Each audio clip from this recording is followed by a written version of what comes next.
नमस्कार, सगरमाथा टेलिभिजनको प्रस्तुति एसटिभी च्याटमा यहाँलाई स्वागत छ। म सुनिल दाहाल। यतिखेर एउटा विषय निकै चर्चामा रहेको छ। त्यो विषय एकजना चर्चित नेताले पार्टी परित्याग गर्नुभएको छ। चर्चा कमल थापाको पार्टी परित्याग। 31 वर्ष राष्ट्रिय प्रजातन्त्र पार्टीलाई विभिन्न कोणबाट नेतृत्व गर्नुभएका कमल थापाले पार्टी परित्याग गरिसकेपछि अहिले राजनीतिक वृत्तमा एउटा छुट्टै किसिमको बहस सुरु भएको छ। राप्रपा परित्याग यो विषय चर्चाको विषय होइन, तर कमल थापाले आफूले बोकेको लामो विचारधारालाई समेत परित्याग गर्नुभएको छ। उहाँ सङ्घीय लोकतान्त्रिक गणतन्त्रलाई अब स्थापित र बलियो पार्नुपर्छ भन्ने पक्षमा दरिलो तरिकाले उभिने भनेर प्रण गर्नुभएको छ। उहाँले संवैधानिक राष्ट्र संस्थालाई परित्याग गर्नुभएको छ। राप्रपाको अधिवेशन पछाडि उहाँको केही राजनीतिक तरङ्ग हुने खालका अभिव्यक्ति र सामाजिक सञ्जालहरूमा स्ट्याटस आए। त्यसकारण कमल थापा अब राजनीतिक रूपमा अर्को विचार त बोक्दै छैनन् भन्ने चर्चा त्यसबेला नै सुरु भइसकेको थियो।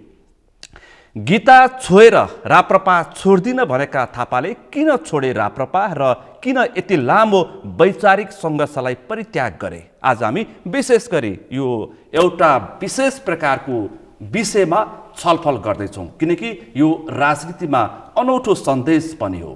आज यस छलफलमा मसँग सहभागी हुनुहुन्छ राप्रपाका पूर्व अध्यक्ष एवं पूर्व उप प्रधानमन्त्री कमल थापा। यहाँलाई स्वागत छ। हस्, धेरै धेरै धन्यवाद। आराम हुन्छ? ठिक छु। यो गीता हजुर, तपाईँले मङ्सिरमा यो राप्रपाको अधिवेशन हुनु अगाडि यही गीता छोएर अब म राप्रपा परित्याग गर्दिन भनेर राष्ट्रिय सभागृहमा प्रण गर्नुभएको थियो है? तपाईँले अलिक के भयो? प्रश्न मिलेन कि अथवा राप्रपा परित्याग गर्दिन होइन, राप्रपा फुटाउँदिन भन्न ए त्यहाँ अलिक त मिलेन।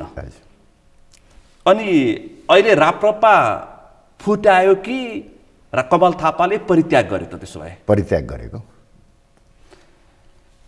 अनि अहिलेसम्म आजको दिनसम्म परित्याग मैले भने भोलि आइतबार तपाईँ निर्वाचन आयोगमा नयाँ पार्टी दर्ता गर्ने प्रयासमा हुनुहुन्छ भन्ने चर्चा सञ्चार माध्यममा खबर आएका थिए। तपाईँले पनि चर्चा गर्नुभएको थियो। तपाईँका निकटका केही नेताहरूले सामाजिक सञ्जालमा त्यो किसिमले लेखेका छन्। हो, फागुनको पहिलो हप्ताभित्रमा हामी नयाँ पार्टी स्थापना गर्छौँ।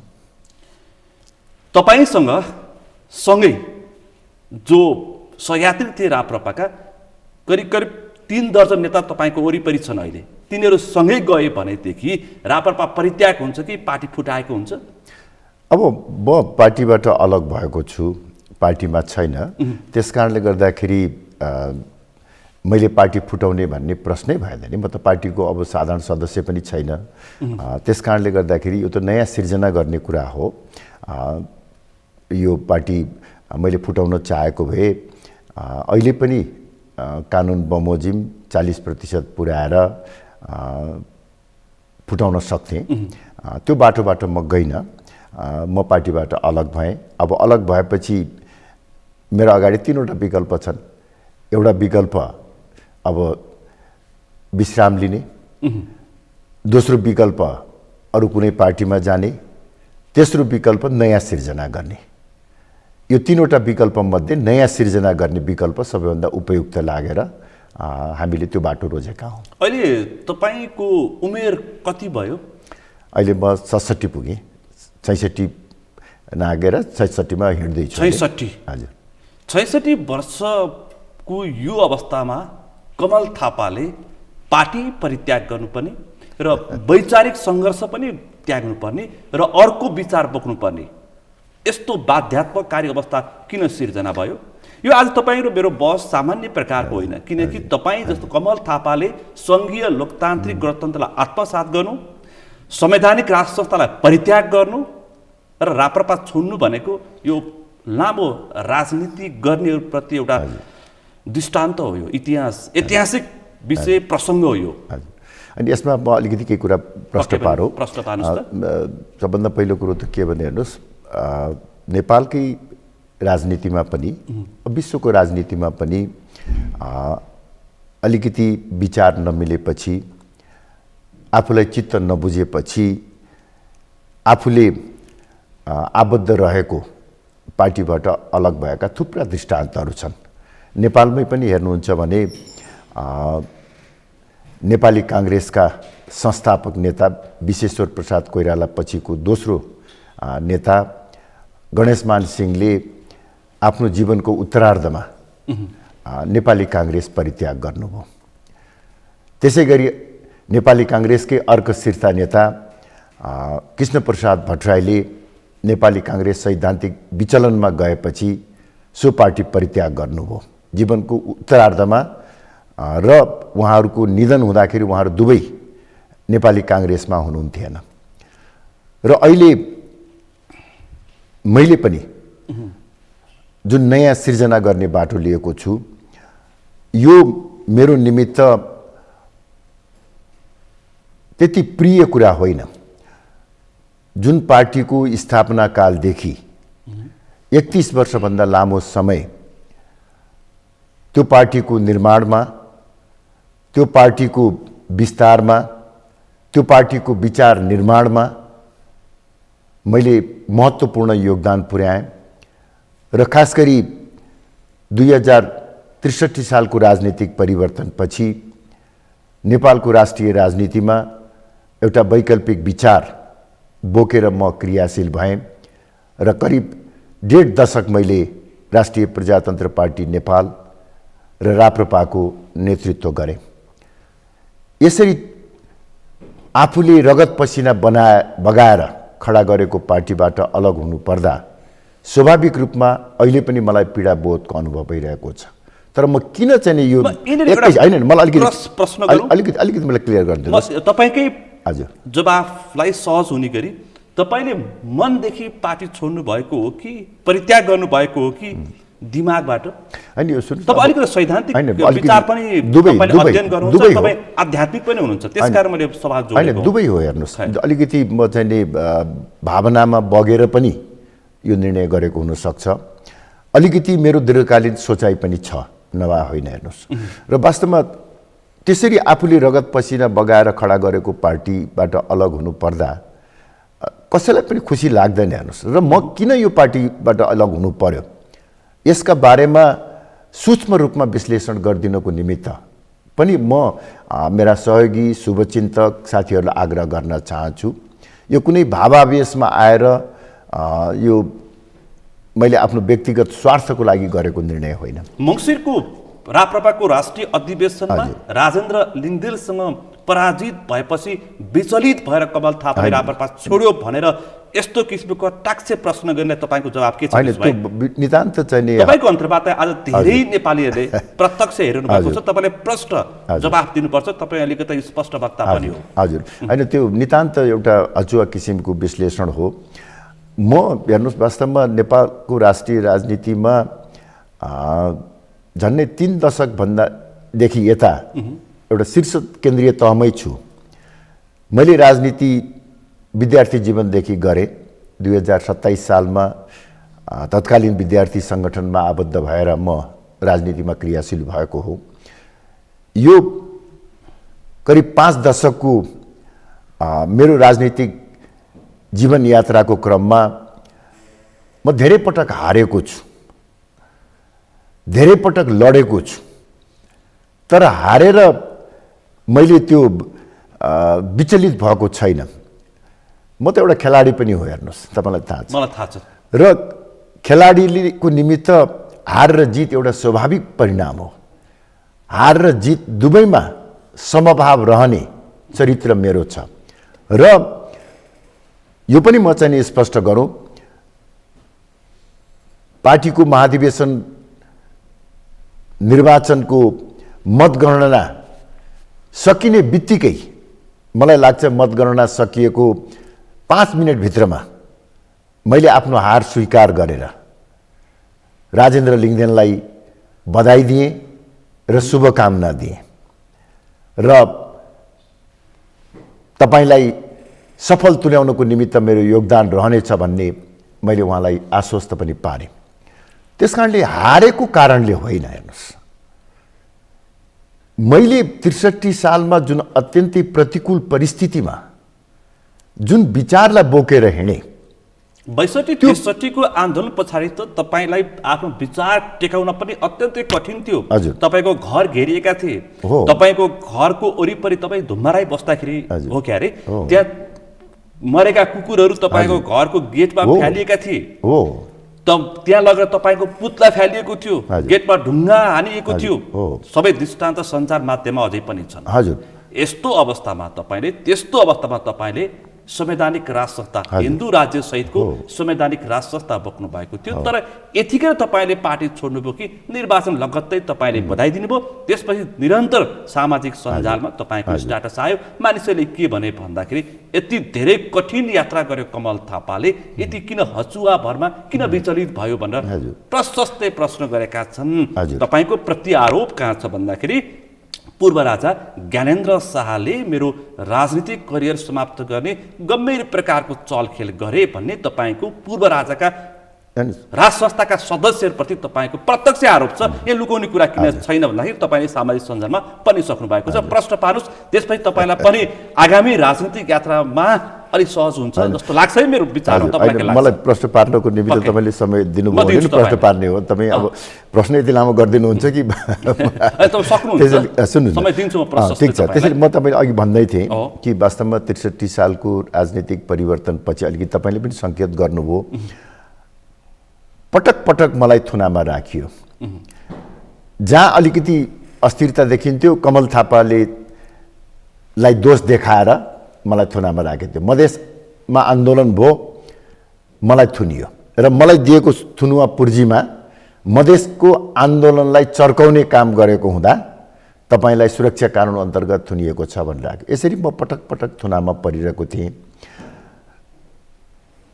मेरो विरुद्धमा अख्तियार दुरुपयोग अनुसन्धान आयोगमा मुद्दा चलाइएको थियो। रायमाझी आयोगमा मैले बयान दिइराख्नुपर्ने अवस्था थियो। घरमा तपाईँले अघि भने जस्तै सानो समूह आएर चाहिँ कुकुर फ्याल्ने, बम प्रहार गर्ने काम गरियो। त्यति मात्र होइन, लोकतन्त्र आएको भनिएको बेलामा राजालाई साथ दिएको कारणले गर्दा बिना कुनै अपराध काहीँ कतै दोषी प्रमाणित भएको छैन। कमल थापा लगायतका केही व्यक्तिहरूलाई आजीवन चुनाव लड्न नपाउने गरी त्यो बेलाको अन्तरिम संसदले कानुन बनाए, व्यवस्था गरेको थियो, जसको विरुद्धमा हामी सर्वोच्चमा गएर सर्वोच्चबाट त्यसलाई चाहिँ खारेज गरायो। त्यस्तो प्रतिकूल अवस्थामा मैले राजासहितको प्रजातन्त्रको एउटा अवधारणा बोकेर जनताको माझमा जाने प्रयास गरेँ र जनताबाट पनि मैले सकारात्मक सद्भाव प्राप्त गरेँ। तर यो 15 वर्ष पछाडि आएपछि दुर्भाग्यवश भन्नुपर्दछ कि मेरो त्यो मान्यतामा गम्भीर आघात पुग्यो। मैले परिकल्पना गरेको राज संस्था, मैले पटक पटक भनेको छु, एउटा आदर्श अभिभावक, राजनीतिभन्दा माथि उठेको, माओवादीसम्मलाई चित्त बुझ्ने सहमति र सम्झौताको राज संस्था, आलङ्कारिक राज संस्था हुनेछ। अब 63 सालभन्दा अगाडिको जस्तो राज संस्था हुँदैन भनेर मैले मेची महाकाली गरेर जुन कुरा भन्थे, जुन तर्क गर्थे, संसदमा आवाज उठाउँथे, त्यो मान्यतामाथि गम्भीर आघात पुग्यो। कमल थापा हारजितको कुरा होइन, निर्मल निवासको हस्तक्षेपले कति प्रभाव पार्यो त्यसको विश्लेषण हुन बाँकी नै छ। म धेरै भोटले हारेकै होइन नि, त्यति हुँदाहुँदै त्यस कारणले निर्मल निवासको हस्तक्षेपको कारणले म हार्यो भन्ने मात्र पनि निष्कर्ष निकाल्नु हुँदैन। म हार्नुमा मेरा आफ्ना केही कमी कमजोरीहरू छन्, प्राविधिक त्रुटिहरू छन्। तर जुन मान्यता मैले बोकेको थिएँ कि राज संस्था निष्पक्ष हुन्छ, अभिभावक हुन्छ, राजनीतिभन्दा माथि उठेको हुन्छ, त्यो मान्यतामा कुठाराघात भएपछि मैले त्यो मान्यतालाई सच्याउनको निमित्त त्यसमा पार्टीले संस्थागत रूपमा सुधार गरोस् भनेर निरन्तर प्रयास गर्दा पनि असफल भएपछि मैले स्वेच्छाले म पार्टी राप्रपाबाट अलग भएको हुँ र अब म तपाईसँग विनम्र अनुरोध गर्न चाहन्छु कि राप्रपासँग मेरो अब कुनै वैरभाव छैन, कुनै तुस छैन, कुनै नेताप्रति लिङ्गदेनले नेतृत्व गरेको राप्रपाप्रति तपाईको छैन। म अब राजेन्द्र लिङ्गदेनको पनि र मैले 30 वर्ष जीवन बिताएको विश्वास गर्नुहुन्छ है, हो यो देखिरहनु भएको छ। हजुर, मैले त्यही भन्छु अघि सकिहाल्नु। त्यसरी कुनै पनि त्यहाँको पार्टीका नेताहरूप्रति मेरो कुनै वैरभाव वैमनस्यता छैन। मेरो त्यो पार्टीको भलो होस् भन्ने नै म चाहन्छु। यसै गरी राजा ज्ञानेन्द्र, म अहिले पनि राजा भन्ने शब्द प्रयोग गरिराखेको छु। किनभने अहिले राजा भन्दाखेरि तपाईमाथि प्रहार हुन्थ्यो, तपाईँ राजा भन्नुहुन्थ्यो, अन्य व्यक्तिहरू अन्य नेताहरू पूर्व राजा भन्थे। म अहिले पनि भनिराखेको छु र अहिले पनि विक्रम शाह राजा भन्नुहुन्छ तपाईँ। हजुर, र अहिले पनि म तपाईँलाई चाहिँ के स्पष्ट पारौँ र तपाईँको यो लोकप्रिय कार्यक्रममा चाहिँ आम जनतालाई म प्रश्न पारौँ के भनेदेखि म हिजो जुन मान्यतामा विश्वास गर्थेँ त्यो मान्यतामा अहिले पनि मेरो विश्वास छ। नेपालको भू राजनीतिक अवस्था, नेपालको धार्मिक सामाजिक सांस्कृतिक परिवेशमा राजनीतिभन्दा माथि उठेको राष्ट्रियता र राष्ट्रिय एकताको प्रतीकको रूपमा एउटा साझा संस्थाको आवश्यक पर्छ, उपयुक्त हुन्छ भन्ने मान्यता मेरो हिजो थियो, आज पनि छ, भोलि पनि रहन्छ। तर के भनेदेखि त्यो मान्यता मैले राखेर हुँदैन। त्यो मान्यता कार्यान्वयनमा आउन नसक्ने परिस्थिति निर्माण भएको छ।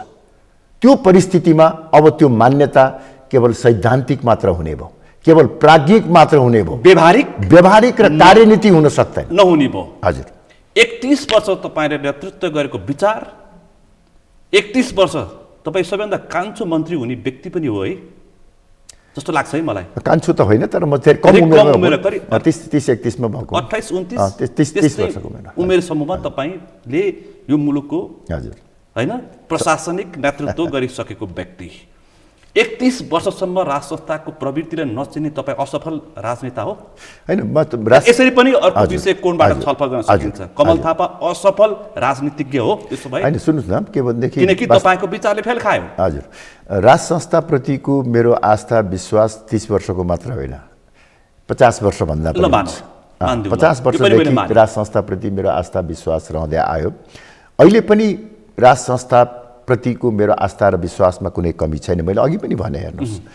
तर यो खास गरी 62-63 को राजनीतिक परिवर्तनपछि अब मलाई असफल भन्नुहुन्छ भनेदेखि हेर्नुहोस्, जनतालाई चित्त बुझाउने काममा म धेरै हदसम्म सफल भएको हुँ, तर राज संस्था र राज संस्थाको सचिवालयलाई मैले बुझाउन सकिनँ।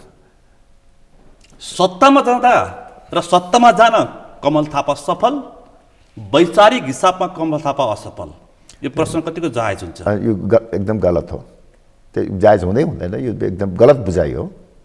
तर भन्नेहरूले अहिले तपाईँलाई त्यस्तै प्रकारको कटाक्ष आरोप लगाइरहेको छ। हजुर, मलाई के भन्नुहुन्छ? होइन, यो मलाई आरोप लगाउने मुख्य रूपले खास गरी नयाँ संविधान जारी भएपछि एक थरी एउटा सानो समूहको चाहना थियो कि त्यो संविधानलाई अस्वीकार गरेर राजनीतिक अस्थिरता सिर्जना गर्ने बाटोतर्फ लागोस् भन्ने चाहना राख्नेहरू थिए। त्यसमा निर्मल निवास प्रवृत्ति पनि केही थियो। म राजालाई नै सिधै दोष त दिन्न, त्यो प्रवृत्ति राख्ने मानिसहरू कमल थापा प्रजातान्त्रिक बाटोबाट नजाओस्, संविधानको परिधिभित्र रहेर जनताको अभिमतबाट आफ्नो विचार स्थापित गर्ने बाटोमा नजाओस्, राजनीतिक अस्थिरता हो हल्ला हङ्गामा सिर्जना गर्ने बाटोमा जाओस् भन्नेहरूले प्रायोजित रूपमा यो करिब 1 दशकदेखि मेरा विरुद्धमा लगाइएका आरोपहरू हुन्। मैले चाहे सरकारमा रहँदा होस्, चाहे सडकमा रहँदाखेरि होस्, चाहे सत्तामा रहँदा होस्, चाहे प्रतिपक्षमा रहँदा होस्, एक निमेष पनि मैले आफ्नो सिद्धान्तबाट विचलित भएको छैन।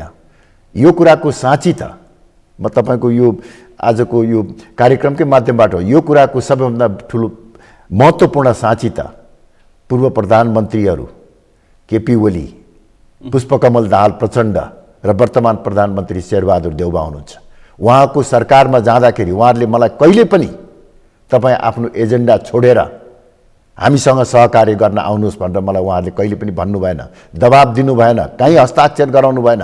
मेरो विचार के हो भन्ने उहाँहरूलाई थाहा थियो, तर मुलुकको आवश्यकतालाई दृष्टिगत गर्दै सहकार्यको निमित्त आग्रह गर्नुभयो र मैले पनि बाटो लिएको थिएँ कि हिन्दू राष्ट्र हजुर गणतन्त्र विरोधी धुरन्धर राष्ट्र संस्थाको पक्षधर हजुर संसदमा चर्को आवाज हजुर 3 दिनपछि फेरि त्यही गणतन्त्रवादीहरूसँग सुटुक्क सिंहदरबार।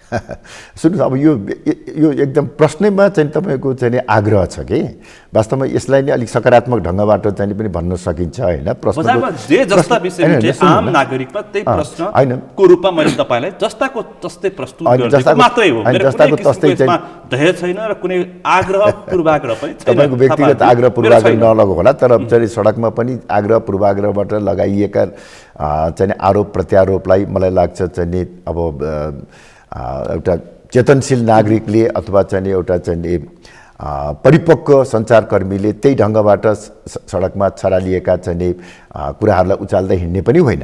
म तपाईँलाई ठिक छ, तपाईँले उठाउनु भएको कुरासँग म चाहिँ सहमत छु। मेरा विरुद्धमा त्यो आरोप लागेको छ, त्यसलाई मैले चाहिँ हटाउन सकिराखेको छैन। तर म यति मात्र भन्न चाहन्छु के भनेदेखि मैले संविधान निर्माणको अन्तिम दिनसम्म आफ्ना मान्यताहरू स्थापित गर्नको निमित्त सङ्घर्ष गरेँ। यो संविधानको विपक्षमा भोट हाल्ने म र तत्कालीन मेरो राप्रपा नेपालका 25 जना सांसद मात्र हुन्। तर जब 2/3 भन्दा बढी 80% भन्दा बढीले संविधान पारित गरिसकेपछि त्यो बेलामा मैले के निर्णय गर्ने? अहिले सुन्नुहोस् न, अहिले सुन्नुहोस्, तपाईँले नै प्रश्न के गर्नुभयो भने हारलाई स्वीकार गर्न सकेन भनेर अघि तपाईँले मलाई आरोप लगाउनु भयो। त्यो बेलामा पनि के मैले हारलाई चाहिँ अस्वीकार गरेर म चाहिँ विद्रोहको बाटोमा जाने? प्रजातान्त्रिक मूल्य र मान्यतामा विश्वास गरिसकेपछि खेलको नियममा चाहिँ लाई स्वीकार गरेर खेलमा सहभागी भइसके त्यसको परिणामलाई स्वीकार गर्नुपर्छ भनेर हामीले संविधानलाई स्वीकार गर्यौँ, आफ्नो मान्यताप्रति प्रतिबद्ध रह्यौँ र संविधानकै परिधिभित्र रहेर संविधान र संवैधानिक व्यवस्थासँग सहकार्य गरेर आफ्ना मूल्य र मान्यताहरूलाई स्थापित गर्ने बाटोबाट हामी हिँड्यौँ। जसरी भारतमा भारतीय जनता पार्टीको फरक मान्यताहरू थिए, तर आफ्नो मान्यतालाई स्थापित गर्नको निमित्त पार्टी बलियो हुनुपर्छ, सङ्गठन बलियो हुनुपर्छ। त्यो सङ्गठन र पार्टी बलियो बनाउनको निमित्त समयकाल परिस्थिति अनुसार कहिले सत्तामा रहनुपर्छ, कहिले प्रतिपक्षमा रहनुपर्छ। त्यो मान्यतालाई बोकेर हिँड्दाखेरि सन् 1984 मा 2 सिट मात्र भएको भारतीय जनता पार्टी अहिले भारतीय संसदमा झन्डै 2/3 बहुमतको झन्डै 2/3 बहुमत पुगेको छ। त्यसकारण त्यो बाटोबाट हामी हिँडेका हौँ। यो कुरो चाहिँ आम जनताले पनि बुझ्नु पर्दछ कि आफ्नो सिद्धान्त छोड्ने होइन, रणनीति कार्यनीतिमा समय काल परिस्थिति अनुसार सुधार गर्दै जानुपर्छ, तब सङ्गठन बलियो हुन्छ। होइन भनेदेखि त एउटा प्राज्ञिक कुरा मात्र। तपाईँले राष्ट्र संस्थाप्रति र हिन्दू राज्य स्थापनाको लागि लडेका दिनहरूको मैले तपाईँको प्रशंसा गर्छु, अरूले के गर्छन् मलाई मतलब छैन। तर भन्ने त्यसपछि प्रश्न चिन्ह आउँछ कि विगतमा तपाईँले त्यतिका कठिन दिनहरूमा पनि तपाईँले जुन बेलामा राप्रपा भन्दाखेरि तपाईँ घरको ढोकाबाट ननिस्कने अवस्था थियो र निस्कन नसक्ने परिस्थिति थियो, त्यसमा पनि तपाईँ कटिबद्ध हुनुभयो, त्यसमा कुनै दुई मत छैन। तर आज यस्तो बेलामा तपाईँले राप्रपा परित्याग गर्दै हुनुहुन्छ कि एकजना जुनियर तपाईँकै चेला राप्रपाको पार्टी अध्यक्ष भइसके पछाडि अस्ति भर्खर मङ्सिरमा भएको अधिवेशन पछाडि तपाईँले पार्टी परित्याग गरेपछि आम नागरिकले यो प्रश्न तपाईँमाथि तिर्साउनु चाहिँ स्वाभाविक हो है? हजुर, स्वाभाविक हो। अनि स्वाभाविक हो। र यो प्रश्न सँगसँगै कमल थापा जस्तो व्यक्तिले, त्यस्तो प्रतिकूल अवस्थामा त्यो एजेन्डा बोकेको व्यक्तिले आज किन छोडेर गयो? यो प्रश्न पनि आफैलाई सोध्नुपर्छ कि पर्दैन? पराजित मानसिकताको उपज प्रति प्रश्न गरे भने पराजय त म कतिपल्ट भएँ, अहिले पनि त भने नि म 46 सालमा हामी चाहिँ पञ्चायतको पक्षमा थियौँ, पञ्चायत पराजित भयो, हामी भागेनौँ नि। परिवर्तनलाई स्वीकार त्यो गरे। व्यवस्था परिवर्तन भएको थियो या तपाईँ व्यक्तिको नेतृत्वको परिवर्तनको सवाल छ के थापाज्यू? यहाँनिर हो के खास सवाल हो, चाहिँ? यही त चाहिँ कुरो बुझ्न सक्नु भएन। आफ्ना मान्यताहरूमा तपाईँको चाहिँ परिवर्तन हुँदाखेरि भन्दा व्यक्तिको परिवर्तन चाहिँ ठुलो कुरो होइन। के फरक पर्छ? म चुनाव कतिपल्ट हारेको छु भने मकवानपुरमा म धेरैपल्ट हारेको छु, कतिपल्ट हारेको छु, कतिपल्ट जितेको छु, त्यो सबै कुरा गौण गर्नुहोस्। प्रश्न के हो भनेदेखि कमल थापाले किन छोड्नुपर्ने स्थिति आयो? त्यो मान्यता त्यही खुलाइदिनुहोस् न त ल। अब त्यो यही खुलाउनुहोस् कि कमल थापाले राप्रपा परित्याग गर्नुपर्ने कारण र कारक के हो? हजुर। यति तपाईँले भनिदिनुहोस् कि तपाईँको अहिलेको अभियान सार्थकतातर्फ उन्मुख हुन्छ र सार्थक हुन्छ। ल भनिदिनुहोस् ल। होइन, सुन्नुहोस् न, मैले तपाईँले पूर्व राजा ज्ञानेन्द्र शाह, राज परिवारका सदस्य लगायतका विषय प्रसङ्ग उठाएर अहिले तपाईँले यो किसिमको एउटा नयाँ यात्रा प्रारम्भ गरिदिनुहुन्छ। त्यसकारण तपाईँले खुलस्त पारिदिनु भयो भने चाहिँ मानिसहरू ढुक्क भएर फेरि पनि कमल थापालाई साथ दिन म एउटा कुरा चाहिँ भनिदिनुहोस् न त। एउटा कुरा भन्नु सुनिलजी, ल भन्नुहोस्। यो अन्तर्वार्ता सकिएपछि तपाईँले टेप खोलेर हेर्नुहोस्। तपाईँले मलाई प्रश्न गर्ने र मैले जवाब दिने भन्दा प्रश्न गर्नेले बढी समय लिएको देखिन्छ। ल ठिक छ, तपाईँलाई बोल्न पनि म समय दिन्छु ल। त्यही त यो त अन्तर्वार्ताको शैली नै भएन। तपाईँले सोध्नुहुन्छ फेरि आफै चाहिँ बिचमा कुरा काटेर लामो व्याख्या विश्लेषण गर्नुहुन्छ। मैले अघि नै पनि तपाईँले यो कुरा प्रश्न सुरुमै उठाउनु भएको थियो, तर मैले भन्न खोज्दै बिचमै तपाईँले चाहिँ कुरा काटिदिनुहुन्छ, अनि त्यसपछि मैले आफ्नो कुरा भन्न राख्न सक्दिनँ। तपाईँसँग तथ्यगत रूपमा अहिले पनि भइहाल्यो। छोटकरीमा धेरै कुरा गर्न चाहन्छु कि आज। होइन, प्रश्न त छोटो हुनु पर्यो, जवाब अलिकति लामो हुन्छ नि। सुरु गरौँ। प्रश्नै तपाईँको चाहिँ के भन्नु 5 मिनट गरेपछि जवाब चाहिँ 1 मिनट दिँदाखेरि फेरि काटिदिइहाल्नुहुन्छ तपाईँले। त्यो नगर्नुहोस् न। त्यसले गर्दाखेरि मैले प्रश्न पार्न सक्दिनँ। मैले भन्न खोजेको कुरा के हो भनेदेखि हेर्नुहोस्, त्यस्तो कठिन अवस्थामा पनि मैले जुन एजेन्डा बोकेर हिँडेँ त्यो एजेन्डाको मूलभूत मान्यतामाथि आघात पुग्यो।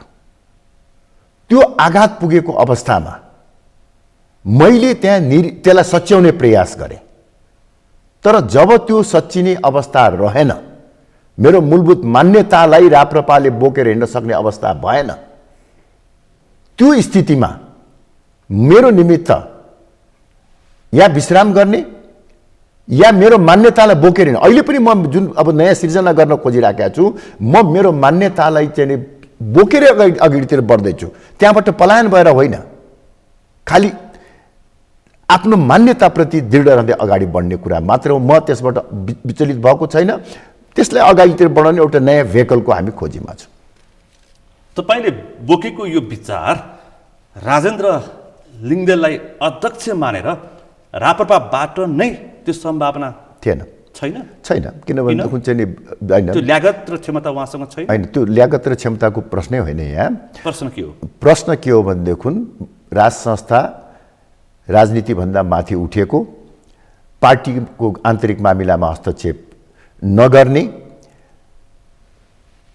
संवैधानिक आलङ्कारिक रूपमा बस्न चाहने कि नचाहने भन्ने हो। प्रश्न यो हो। प्रश्न यो यो प्रश्नको बहस यही कुरा मैले राजेन्द्र लिङ्गदेलजीलाई लिखित रूपमा भने कि हस्तक्षेपको विरोध गर्नुहोस्, त्यसबारेमा छानबिन गर्नुहोस् र जे परिणाम आउँछ म त्यसलाई स्वीकार गर्न तयार छु भनेर मैले लिखित रूपमा चाहिँ भने केन्द्रीय कार्य समितिको निर्णय मलाई स्वीकार्य हुनेछ भनेर छु। मेरो मान्यता समिति पनि बनाउने भनेको थियो, त्यसको तयारी भइरहेको थियो, तपाईँले किन मान्नु भएन त? अब म हिँडिसकेपछि बनाउँछु भनेर के काम लाएर काम छैन। यो अहिलेको हस्तक्षेपको कुरा तपाईँले उठाइरहनु भएको छ। यो हस्तक्षेप यो अधिवेशनको वरिपरि सुरु भएको हो कि त्यसभन्दा अगावै सुरु भएको हो? अब यो सबै च्याप्टर क्लोज गरौँ। किन भन्दाखेरि मैले जनता आश्वस्त हुने होइन, जनता चाहिँलाई मैले धेरै पटक आश्वस्त पारिसकेको छु। त्यस कारणले गर्दाखेरि पार्टी परित्याग गरिसकेपछि चाहिँ आश्वस्त पार्नु भएको छैन। अब म राप्रपाबाट अलग भइसकेको हुनाले अब राप्रपाबाट अलग हुनुपर्ने कारण मैले अघि नै बताइसकेको छु। मेरो सैद्धान्तिक मूल्य र मान्यतामा आघात पुग्यो, त्यस कारणले गर्दा त्यो पार्टीबाट अलग भएको हुँ भनिसकेपछि अब त्यसमा धेरै चर्चा परिचर्चा गरेर अब त्यसपछि अर्को सान्दर्भिक प्रश्नमा सुरु गर्छु। एउटा प्रश्न चाहिँ के भन्दाखेरि राप्रपाको नेतृत्व राजेन्द्र लिङ्गदेल कहाँ आइपुगेपछि राप्रपाको खोलभित्र बसेर पूर्व राजा ज्ञानेन्द्र शाहले सक्रिय राजनीति प्रारम्भ गर्न खोजेको एउटा दृष्टान्त पेश गर्छु। पृथ्वी जयन्तीको बेलामा उहाँ सिंहदरबार अगाडि राष्ट्रपिता पृथ्वीनारायण शाहको शालिगमा माल्यार्पण त्यहाँ फुल गुच्छा चढाउन आउनु भएको थियो, त्यसको पनि चर्चा भएको थियो। यसलाई यो सङ्केतको रूपमा लिन सकिन्छ? होइन, अब म त्यतापट्टि जान्न चाहन्छु। तपाईँलाई मैले एउटा स्वतन्त्र राजनीतिक नेताको विश्लेषकको रूपमा प्रस्तुत होइन, म स्वतन्त्र अहिलेसम्म त अब तपाईँको त पार्टी छैन नि त। छैन, स्वतन्त्र राजनीतिक विश्लेषक अब भन्नुहोस् या चाहिँ नि एउटा राजनीतिक क्रियाशील व्यक्ति भन्नुहोस्, जे भनौँ, म चाहिँ नि मेरो चाहिँ के धारणा चाहिँ प्रश्न के छ भने राज संस्था यदि नेपालमा पुनर्स्थापना हुने हो भने कुनै विदेशी शक्तिले ल्याएर पुनर्स्थापना हुने पनि होइन, सेनाले ल्याएर स्थापित हुने पनि होइन, यीकै राजनीतिक दलहरू सँगको सहकार्य, समर्थन र विश्वासमा स्थापित हुने हो। यहाँको जनमतबाट समझदारीबाट त्यो मान्यता स्थापित हुने हो।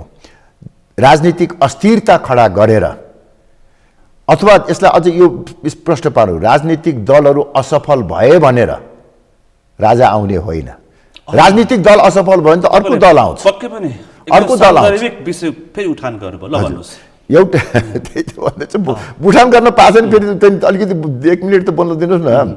राजनीतिक दलहरू असफल भए भन्दैमा राजतन्त्र आउने होइन। अब राजतन्त्रको त सम्भावनै छैन, सक्यो। तन्त्रको त सम्भावनै छैन। शासन जनताले नै गर्ने हो, जनताका प्रतिनिधिले गर्ने हो। राज संस्था त एउटा अभिभावकको रूपमा, सेरेमोनियल रूपमा रहनेसम्मको हाम्रो परिकल्पना हेर्नुहोस्, त्यो परिकल्पनामा पनि आघात पुगेको स्थिति भयो।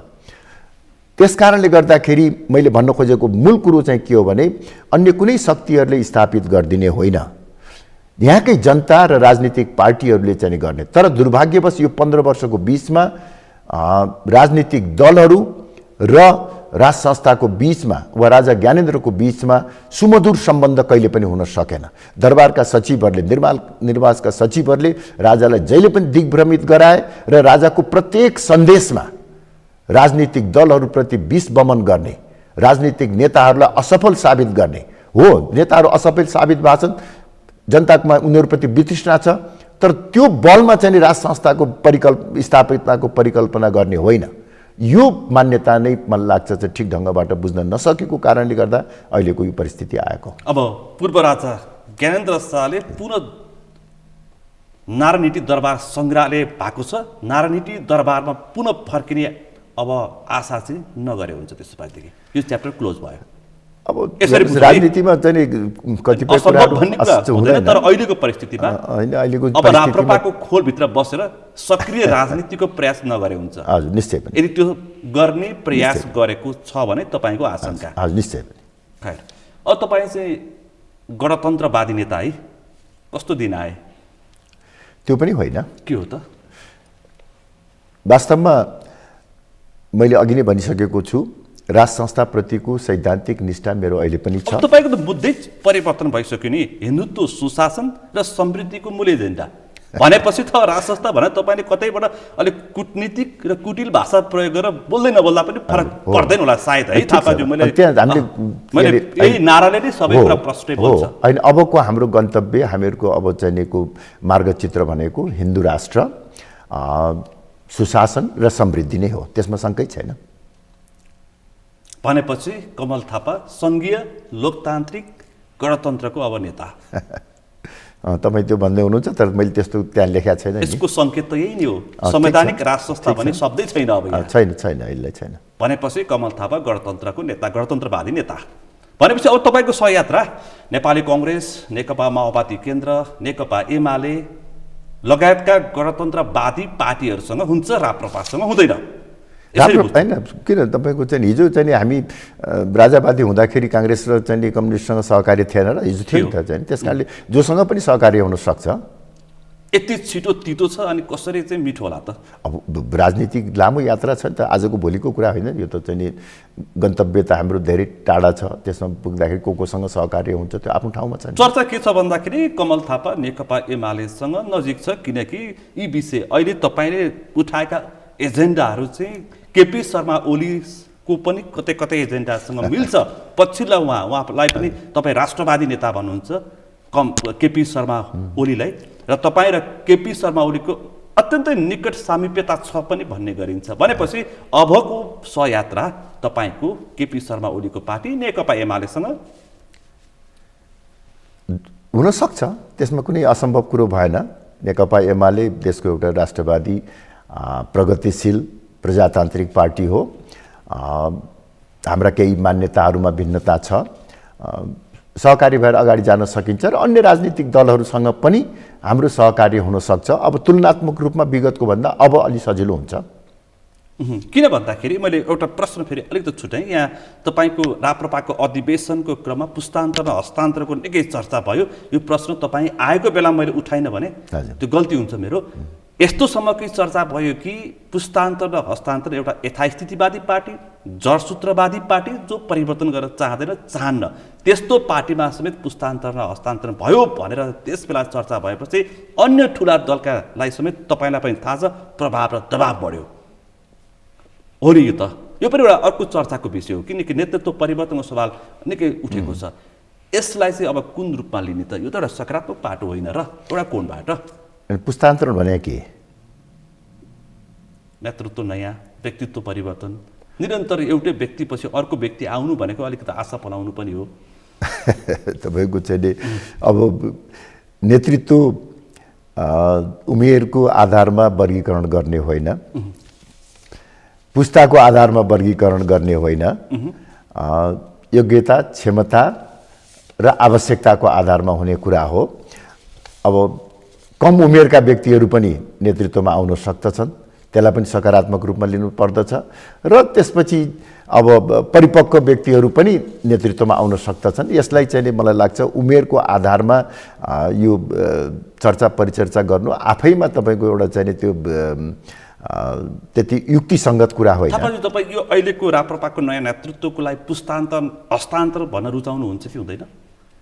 व्यक्तिगत रूपमा यो प्रश्न गरेँ के अर्थै छैन नि त्यो भनेर के हुन्छ ल हो भन्ने कुनै सान्दर्भिकता छैन होइन हो रे के भयो त त्यसले चाहिँ पुस्तान्तरण भयो अरे यो कुन ठुलो कुरो हो तपाईँको भनेर बजारमा बजार भन्दा नि आम नागरिक हरेक पार्टीमा पुस्तान्तरण हस्तान्तरणको माग गरेका देखिन्छन् के हामी पनि आफ्नो तपाईँको के भने माल सामान बिक्री गर्नको निमित्त मान्छेले अनेक किसिमको आवरण दिन्छन्। हेर्नुहोस् अब त्यो आवरणको कुरा मात्र मैले अघि नै भने नेतृत्वमा पुस्ता उमेर भन्ने कुरै रहँदैन। योग्यता, क्षमता, अनुभव, दूरदर्शिता, गतिशीलतामा भर पर्ने हो। त्यो कुन उमेरको मान्छे छ, कुन चाहिँ उसमा छ भन्ने कुरो त्यो त गौण कुरा हो। यो आफ्नो कुरा बिगाउनको निमित्त कहिले पुस्तान्तरण भन्दैन, कहिले के भन्दैन, यो सब कुरा चाहिँ मलाई लाग्छ त्यसको केही अर्थ छैन। यो बेअर्थका कुरा हो, बेअर्थ कुरा हो, के माने छैन। तपाईँको योग्य सक्षम व्यक्ति जसले चाहिँ राम्रो चाहिँ नेतृत्व दिइराखेका छ भने के को लागि पुस्तान्तरण? अनि चर्चा किन भयो भन्दाखेरि तपाईँले पनि सुन्नु भएको छ त्यहाँ सबै पार्टीका महाधिवेशनमा चाहिँ तिनी पुराना व्यक्तिहरू दोहोरिए। एउटा व्यक्ति दोहोरिएन, कमल थापा, एउटा पार्टी राप्रपामा हो कि भन्नुहोस् त। त्योभन्दा बाहेक माओवादी केन्द्र, नेकपा एमाले, नेपाली कङ्ग्रेस, यतिसम्म कि सिपी मैनाली नेतृत्व गरेको पार्टी नेकपा मालेमा पनि सिपी मैनाली दोहोरिनु भयो, एउटा व्यक्ति दोहोरिन कमल थापा। यो सब निरर्थक किसिमको छलफलमा किन लागिरहेको छ? यो पनि एउटा सान्दर्भिक सवाल हो। केही सान्दर्भिक होइन, केही सान्दर्भिक छैन, यसको कुनै सन्दर्भै छैन। तपाईँको चाहिँ मैले अघि नै भने नेतृत्व भने योग्यता, क्षमता, व्यक्तित्वको आधारमा चाहिँ हुने कुरा हो। अब तपाईँको 60, 65, 70 वर्षको संसारभरिका चाहिँ व्यक्तिहरूले नेतृत्व गरिराखेका छन् भनेदेखि अब त्यसमा अहिले आएर हामीले चाहिँ कुन उमेरको कुन के भन्ने कुरासँग के सन्दर्भै नभएको कुरो चाहिँ अब हामीले यसलाई एउटा विचारको रूपमा, एउटा दर्शनको रूपमा, यसलाई चाहिँ कुनै एउटा ठुलो मान्यताको रूपमा यो त खालि किन आफ्नो तपाईँको चाहिँ सामग्री बिक्री गर्नको निमित्त खडा गरिएको एउटा चाहिँ नितान्त कृत्रिम चाहिँ ऊ हो। अब त्यतिकै तपाईँको चाहिँ पुस्तान्तरणको कुरा गर्दाखेरि अहिले एकचोटि मान्छेहरू त्यो पनि भनिराखेका छन् के भन्दा राप्रपाको नेतृत्व चाहिँ आलो काँचो भयो, परिपक्व भएन भन्ने भनिराखेका छन् नि। तपाईँले सुन्नु भएको छैन? त्यो पनि त चर्चामै छ। स्वयं चाहिँ पशुपति शमशेरजीले यो महाधिवेशनकै बेलामा एउटा वक्तव्य निकालेर यो आला काँचा नेतृत्वले चाहिँ पार्टीलाई डुबाउने भयो भनेर चाहिँ उहाँले चाहिँ आफ्नो वक्तव्यमा लेख्नु भएको छ। त्यस कारण ती सब कुराहरू यो पुस्तान्तरण सुस्तान्तरण भन्ने कुरा उमेरले तपाईँको हो निर्धारण गर्दैन के। अमेरिकाको राष्ट्रपति झन्डै 80 वर्षको चाहिँ व्यक्ति चाहिँ हुनुहुन्छ, भारतको राष्ट्रपति 75-77 वर्षको व्यक्ति हुनुहुन्छ र राम्रै काम गरिरहनु भएको छ। उमेरले खास केही गर्दैन। यदि शारीरिक रूपमा, मानसिक रूपमा असक्षम छ भने बेग्लै कुरा, तर राम्रो काम गरिरहेछ भने यसरी सकारात्मक कोणबाट पनि चर्चा गरौँ त। हजुर। प्रत्येक यिनी नेतृत्व तपाईँ हाम्रो पुस्ताले मेरो पुस्ताले देखिरहेको छ। हजुर। यिनीहरू परिवर्तन भएन, यिनीहरूको नेतृत्व हो त्यो चाहिँ भन्नु कारणले गर्दा होइन। मैले दुवै कोणबाट छलफल गर्न चाहन्छु है। यो अहिले पुस्तान्तरको कुरा गरेँ, अब यहाँ पुस्तान्तरणको होइन कि पुस्ता निरन्तरताको पनि कुरा गर्छु म। यिनी व्यक्ति हुन्, पुष्पकमल दाहाल पनि 31 वर्ष 32 वर्ष माओवादी केन्द्रको नेतृत्व विभिन्न कोणबाट गर्दै आउनु भएको छ। उस्तै उस्तै छ नेपाली कङ्ग्रेसको पनि, उस्तै उस्तै प्रकृतिको छ। तलमाथि होला अध्यक्ष उपाध्यक्ष महासचिव होला, एमालेको पनि उही छ भनेपछि यिनी व्यक्तिहरूलाई अब कहिलेसम्म स्वीकार्ने त्यो विषय पनि उठान भएको छ। यो पनि एउटा बहसको विषय भएको छ नि त थापाज्यू। सबै विषयलाई हामी निरपेक्ष रूपमा नसोचौँ न। तपाईँ कुरा सक्यो जवाफ दिन सक्नुहुन्छ। एउटा कुरा चाहिँ फेरि भन्छु है, लास्टमा तपाईँ चेक गर्नु होला कसले कति बढी बोल्यो भनेर चाहिँ है, त्यो चाहिँ हेर्नुहोस् चाहिँ। पुष्पकमल दाहाल असफल हुनुभएको छ भने अर्को कमललाई ल्याउनुहोस् न। केपी ओली असफल हुनुभएको छ अर्को ल्याउनुहोस् न। शेरबहादुर देउवा असफल हुनुभएको छ अर्को ल्याउनुहोस्। उहाँहरूले ठिक गर्नुभएको छ भनेर मैले भने होइन। तर त्यसको निमित्त पुस्तान्तरण भोलि राम्रै काम गरिराखेको छ भने त्यसलाई परिवर्तन किन गरे? गलत छ भने गलतलाई परिवर्तन गर्नुहोस् न।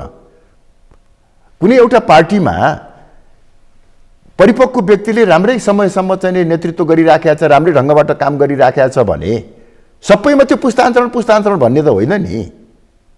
जहाँ आवश्यक छ त्यहाँ चेन्ज गर्नुहोस् चाहिँ। अयोग्य छ भने योग्य लिएर आउनुहोस्, त्यो हो चाहिँ नि कुरा।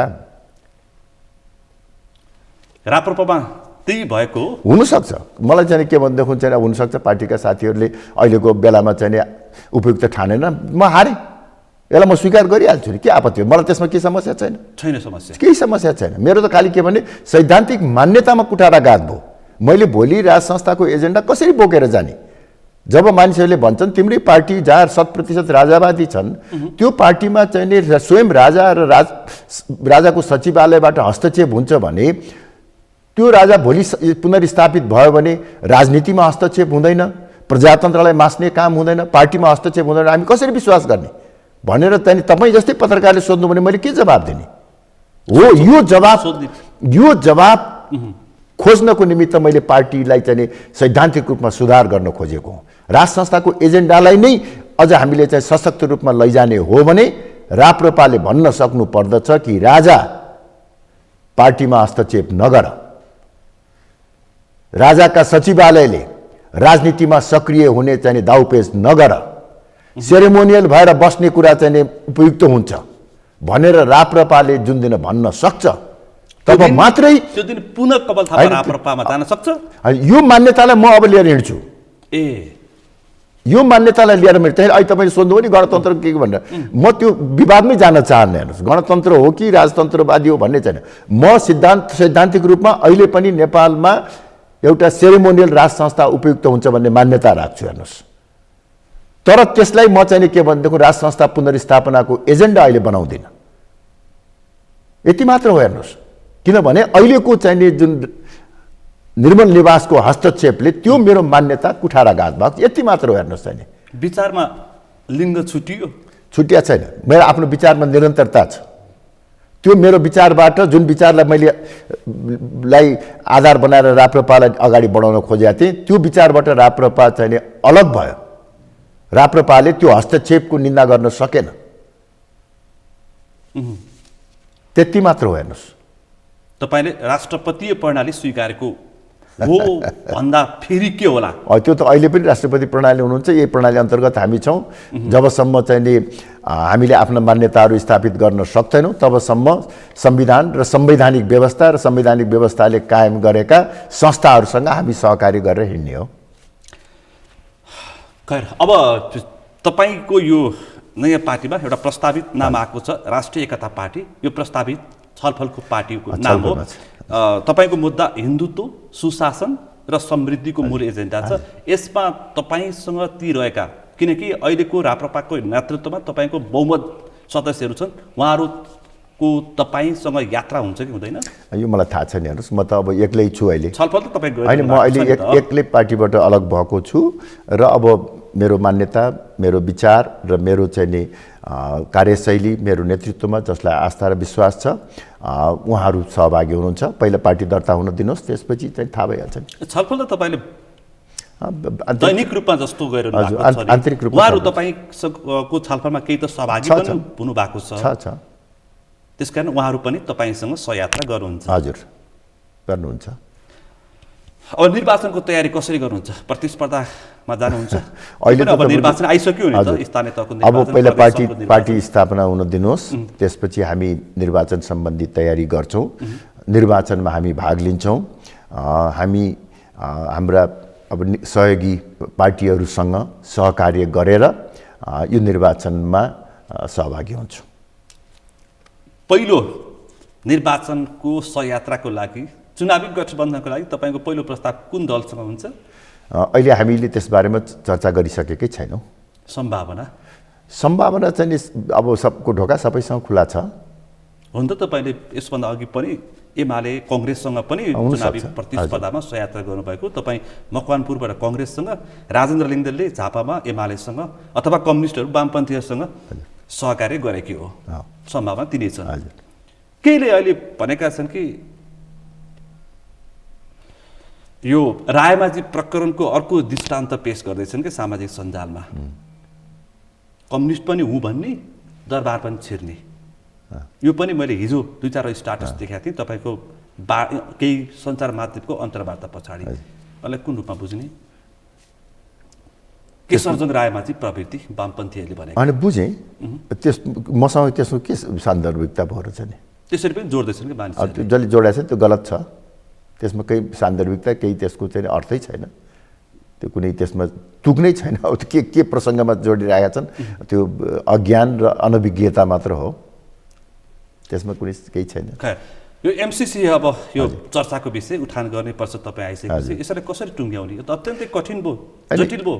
म प्रश्न पनि उठाइहाल्छु। अमेरिकन विदेश सहायक मन्त्री, प्रमुख राजनीतिक दलका नेतालाई यो राष्ट्रियतासँग पनि जोडिएको हुनाले तपाईँ आएको मौकामा मैले प्रश्न गर्नुपर्छ। प्रत्येक ठुला दलका नेतालाई फोन गरेर भन्छन् कि एमसिसी पास गर नत्र भन्छन्। अनि पहिलो कुरो त के भने यो एमसिसीलाई अनावश्यक रूपमा गिजोल्ने काम भयो। एमसिसी एउटा आर्थिक सहायता हो र नेपालले आफ्ना कुनै पनि मित्र राष्ट्रसँग आर्थिक सहयोग लिनको निमित्त हिचकिचाउनु हुँदैन। अहिले आर्थिक सहयोग आवश्यक पर्छ र मित्र राष्ट्रहरूको, अन्तर्राष्ट्रिय दात्री संस्थाहरूको आर्थिक सहयोगमा नै हामीले देशको आर्थिक विकास गर्नुपर्ने अवस्था छ। अहिले हामीले कसैको पनि सहयोग लिन्नौँ भन्ने अवस्था छैन। हो, यद्यपि हाम्रो आफ्नो राष्ट्रिय हित र स्वार्थलाई प्रतिकूल हुने गरी हामीले कुनै किसिमको सम्झौता पनि गर्नु हुँदैन, कुनै किसिमको सहयोग पनि लिनु हुँदैन। जहाँसम्म एमसिसीको कुरा छ, एमसिसीमा त्यस्तो कुनै आपत्तिजनक कुरा छ जस्तो मलाई लाग्दैन। यद्यपि यसका बारेमा धेरै प्रश्नहरू उठेको छ, धेरै आशंकाहरू छ। सरकारले ती आशंका र प्रश्नहरूलाई निराकरण गरेर चाँडोभन्दा चाँडो यो एमसिसीलाई पारित गर्नु उपयुक्त हुन्छ। बजारमा जुन प्रकारका आशंकाहरू उब्जिएका छन्, हजुर, अमेरिकन सेना आउँछ, त्यसमा यहाँ बस्छ, हुन त एउटा विकासै परियोजना हो, अनुदान हो। हजुर, अनुदान दिनेहरूले केही शर्त राख्नु स्वाभाविक हो। कसैले के दिन्छ भन्दाखेरि उसले केही शर्त राख्छ, केही आफ्नो विचार लाग्छ, त्यो स्वाभाविक हो। तर नेपालको कानुनभन्दा माथि राखेर कुनै पनि अनुदान स्वीकार्नु भनेको त्यो महाकाली सन्धि गर्नु सरह हो। पन्नीसम्मका कुरा आइरहेछन्। तपाईँ यी सन्धि सम्झौता तपाईँ धेरै अध्ययन गर्ने व्यक्ति, तपाईँलाई मैले अध्ययनशील नेताको रूपमा पनि लिन्छु होइन। त्यसकारण यो विषय यहाँसम्म उठ्दाखेरि तपाईँले भने जस्तो कि निराकरण गर्नैपर्छ। तर निराकरण नगरिकन जान खोज्दैछ नि त के होइन। अब प्रयास गरिरहनु भएको छ। मलाई लाग्छ चाहिँ सरकार, प्रधानमन्त्री स्वयंले पनि यो आशंकाहरू निराकरण गर्ने प्रयास गरिरहनु भएको छ। अब जनतामा धेरै भ्रम फैलिएको छ। किनभने झन् यो 2 वर्षदेखि चाहिँ नि योजनाबद्ध रूपमा चाहिँ जुन यसको विरुद्धमा प्रचार प्रसार भयो, पहिला अब प्रमुख राजनीतिक दलहरूले आफ्नो राजनीतिक स्वार्थको लागि यो विषयलाई दुरुपयोग गरे। त्यसले गर्दाखेरि गिजोलिएको छ। हेर्नुहोस्, अब उहाँहरूले नै गिजोलिएको हो। अब उहाँहरूले नै यसलाई चाहिँ नि सुधार गरेर जनतामा चाहिँ विश्वास दिलाएर सबै राजनीतिक शक्तिहरू सकेसम्म एक ठाउँमा उभिएर यसमा के आशंकाहरू छ भने पनि त्यसलाई एउटा सामूहिक सङ्कल्पको रूपमा चाहिँ नि लिएर भोलिको दिनमा नेपालको राष्ट्रियता नेपालको राष्ट्रिय स्वार्थलाई हामी कुनै पनि हालतमा आघात पुग्न दिन्नौँ भनेर सबै राजनीतिक दलहरूले संसदले सङ्कल्प गरेर यो आर्थिक सहायता लिँदाखेरि केही आपत्ति हुँदैन। त्यसमा तयार हुनुको निमित्त म सबै राजनीतिक दलहरूलाई आग्रह गर्छु।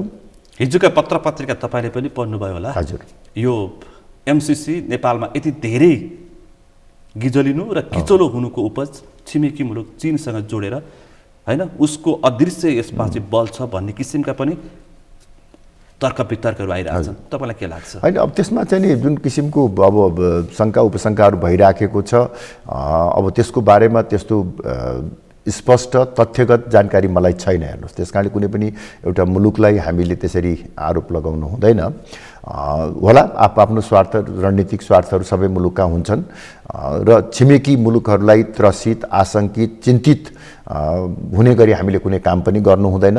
उनीहरूलाई पनि विश्वासमा लिनुपर्छ। हामीले एमसिसी नै चाहिँ को सहयोग लिँदाखेरि पनि चीनका कुनै आशंकाहरू छन् भने त्यो आशंकालाई निराकरण गर्न सक्नुपर्छ। हेर्नुहोस्, यो अलिकति कूटनीतिक नेतृत्व र क्षमताको पनि प्रश्न हो। विगतमा शीत युद्ध चरमोत्कर्षमा रहेको बेलामा हामीले सोभियत सङ्घबाट पनि सहयोग लिएका छौँ, अमेरिकाबाट पनि सहयोग लिएका छौँ, चीन, भारत सबैबाट सहयोग लिएका छौँ। त्यो किसिमको एउटा कूटनैतिक क्षमता, नेतृत्व को अहिले कमी भएको म देख्छु। हेर्नुहोस्, र त्यो किसिमको चाहिँ एउटा परिपक्वता कायम गरेर हामीले गयौँ भने चीनलाई पनि विश्वासमा लिएर यसले हामी चीनको अहित हुने काम कुनै हालतमा गर्न दिँदैनौँ। नेपाल कुनै चाहिँ सामरिक चाहिँ सङ्गठनमा कुनै सुरक्षा छाताभित्र जाँदैन। यो आर्थिक सहयोग लिए तापनि हामी कुनै छिमेकी मुलुकहरूलाई चाहिँ अप्ठ्यारो पर्ने गरी काम गर्न दिन्नौँ भन्ने प्रतिबद्धता छिमेकी देशहरूलाई पनि दिने र प्रतिबद्धता आम जनतामा पनि गर्ने। यो त नेपालका राजनीतिक दलहरूले त्यो कुरालाई चाहिँ प्रतिबद्धता व्यक्त गरिसकेपछि त कुनै पनि अन्तर्राष्ट्रिय शक्तिले एकपक्षीय ढङ्गमा नेपालमा हस्तक्षेप गर्न सक्दैन नि। त्यो सामूहिक सङ्कल्प अहिले आवश्यक छ। त्यसकारण यो विषय यति अहिले किचलो बनेको छ कि एउटा कुरा के मान्छेहरू, म अन्तिममा छु कि लिन यति धेरै सकस भइसक्यो मुलुकलाई, दिने मुलुक चाहिँ तर लिनै पर्छ भन्न अलिकति दबाव र प्रभावमा पार्न खोज्दैछ। यसभित्र केही अदृश्य शक्ति, अदृश्य केही छन् कि भन्ने शङ्का आउनु स्वाभाविक होइन? मैले अर्को ढङ्गबाट हेरेको छु। त्यो चाहिँ के हो भनेदेखि चाहिँ नि अब एउटा विश्व महाशक्ति देशले नेपाललाई विभिन्न प्रक्रिया पुरा गरेर आर्थिक सहयोग दिइसकेपछि त्यो आर्थिक सहयोग नेपालले नलिँदाखेरि स्वाभाविक रूपले उसको विश्वसनीयता, विश्व विश्वसनीयतामा केही प्रश्न आउन सक्दछ भन्ने एउटा चिन्ता त्यो पनि हुन सक्दछ। र दोस्रो, उसले यो पनि देखा हुन सक्छ, अघि त्यहाँ तपाईँले उल्लेख गर्नुभयो कि अमेरिकी मन्त्रीले हाम्रा नेताहरूलाई फोन गरेर भन्दाखेरि यसमा चीनको दबाब छ कि भन्ने आशंका व्यक्त गर्नु। त्यो कुरो चाहिँ यदि अमेरिकालाई लाग्यो भने र त्यो कुरा यदि सत्य साबित भयो भने स्वाभाविक रूपले अमेरिका र पश्चिमा मुलुकहरूसँग नेपालको सम्बन्ध बिग्रिन सक्छ, छिमेकी भारतसँग बिग्रिन सक्छ, अरूसँग पनि बिग्रिन सक्छ। त्यसकारणले यो अत्यन्तै संवेदनशील विषय भएको हुनाले हामीले यसलाई चाहिँ बढी परिपक्व र संवेदनशील ढङ्गबाट र कूटनैतिक चातुर्यताका माध्यमबाट यो समस्याको समाधान गर्नुपर्छ भन्ने मलाई लाग्छ। एउटा प्रसङ्ग सानो चाहिँ म तपाईँलाई उल्लेख गरौँ। हेर्नुहोस्, हामीले अब म त्यो बेलामा उपप्रधानमन्त्री र परराष्ट्र मन्त्री भएर चीन भ्रमणमा गएँ र चीनसँग हामीले रेल, तेल, बिजुली, व्यापार, पारवाहनको सम्बन्धको नयाँ खाका तयार गर्यो। हेर्नुहोस्, एउटा नयाँ युगमा हामीले प्रवेश गराउने प्रयास गऱ्यौँ। त्यो बारेमा तत्कालीन भारतीय संस्थापन पक्ष र शासक वर्गलाई हामीले विश्वासमा लिएका थियौँ। मैले आफैले चीनसँगको चाहिँ हाम्रो सम्बन्ध प्रति आशंका गर्नु पर्दैन भनेर स्वयं तत्कालीन भारतीय विदेश मन्त्री सुषमा स्वराजलाई कन्भिन्स गराएको थिएँ कि हामीले चाहिँ चीनसँग सम्बन्ध बढायौँ भन्दैमा त्यो भारतको विरुद्धमा होइन भनेर। त्यो एउटा कूटनीतिक एउटा चाहिँ मलाई लाग्छ कौशलताको आवश्यक पर्छ र अहिले त्यो कुराको अलिकति कमी भएको हो कि छताछुल्लो भइराखेको छ सबै कुराहरू। त्यो चाहिँ कुटनीतिमा त्यस्तो हुनु हुँदैन भन्ने मलाई लाग्छ। यो चाहिँ अत्यन्तै संवेदनशील विषय हो। पक्कै नै आम नागरिकलाई स्पष्ट हुने गरी विश्वस्त हुने गरी नेताले विश्वास दिलाएर मात्रै हजुर यसलाई पास गर्नुपर्छ। हस् त, थुप्रै विषय प्रसङ्गमा विचार बहस भयो।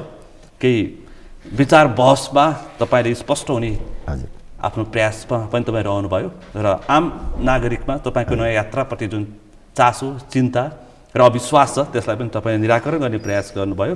यो समय र समाजको लागि आभार व्यक्त गर्न चाहन्छु। धेरै धेरै धन्यवाद यो मौका दिनुभएको। आज हामीले विशेष गरी एकजना राजनीतिज्ञको नयाँ यात्रा, राजनीतिक यात्रा यो उमेरमा आइसके पछाडि किन, के को लागि र किन आवश्यक पर्यो, कमल थापाको राजनीतिक यात्राको अबको गन्तव्यका सवाल जोडेर छलफल गरौँ र सँगसँगै एमसिसीको विषय पनि जोडौँ। आजको विषय प्रसङ्ग यति नै। भोलि अर्को विषय प्रसङ्ग साथ एसटिभी च्याटलाउने वाचा गर्दै म सुनिल दाहाल पनि बिदा चाहन्छु। सगरमाथा टेलिभिजन हेर्दै गर्नुहोला। नमस्ते।